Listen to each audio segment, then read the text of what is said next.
la résistance a commencé. C'est la résistance populaire et c'est la résistance individuelle.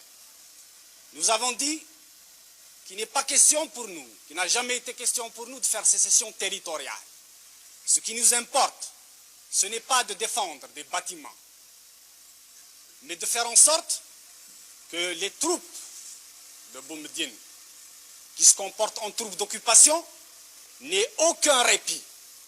La stratégie militaire que nous avons arrêtée, il n'est pas question de la dévoiler, mais elle est fondée sur la défense en profondeur.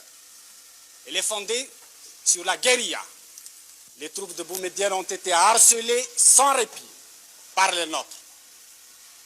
Maintenant, il vous appartient à vous, à nous tous, de continuer la résistance. Il leur est impossible de tenir plus d'un mois parce qu'ils n'ont pas de finances, parce qu'ils n'ont pas de puissance, parce que hier, dans la nuit, ils ont été attaqués par nos troupes à Médéa et vous avez dû l'apprendre par la radio.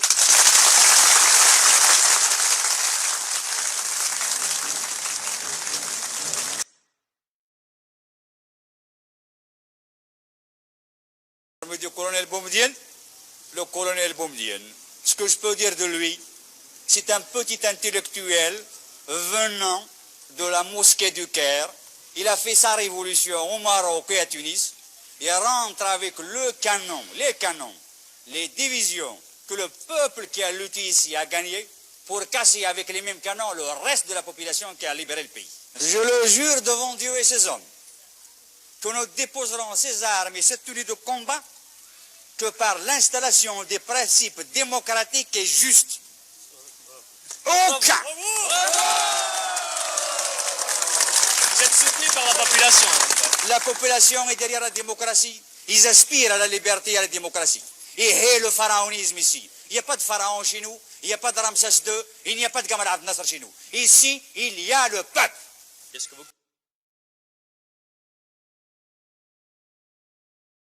Mon colonel, vous avez fait 7 ans de guerre.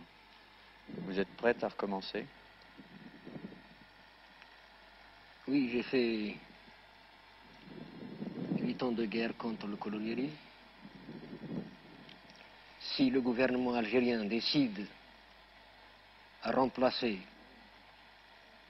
le colonialisme, je suis prêt à faire face.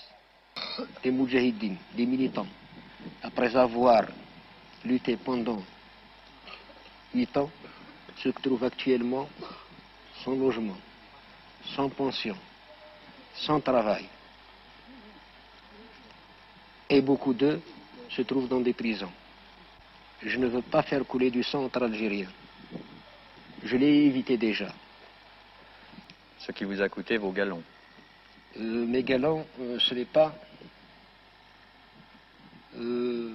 l'armée française qui me les a donnés, ni un monsieur qui est au pouvoir aujourd'hui.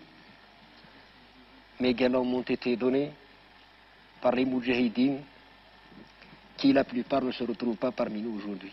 Je les ai gagnés au combat révolutionnaire, à la lutte de libération nationale.